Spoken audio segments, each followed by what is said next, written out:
So my first encounter with drugs, I was 8 years old. So my aunt just got kicked out of rehab, and I had bunk beds in my room, and it was just my mom and my aunt. There's just two of them, and so my mom said, "Listen, you can come live with us. Got one rule: you can't use drugs."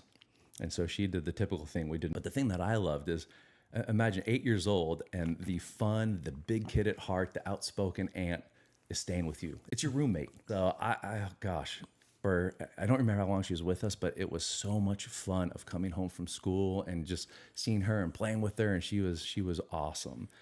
But one day, I remember coming home, and I'm sure the memory's distorted, but I remember walking into the room. I can still see it.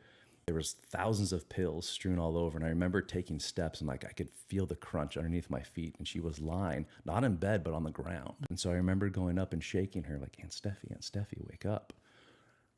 And I don't know how to describe it other than like she was just moving, where I've tried to wake people up. I remember as a kid, like, Mom, wake up, and like they're there. It was really weird. Like she was stiff? So there was something inside of me intuitively that's kind of like, something's up. So I find my mom, I grab her. She comes back, thankfully resuscitates her. But we find out that that's what an overdose is. And so my mom says, I love you, but we got to find another place for you to stay. Because I was 8, my sister at the time was 6. Yeah. So she's like, I got 2 kids. You could have just killed them.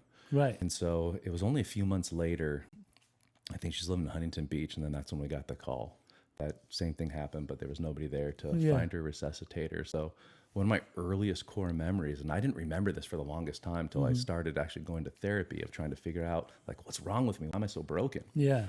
But that was one of the memories that came up of just getting like terrified of drugs. So I never even touched a drug.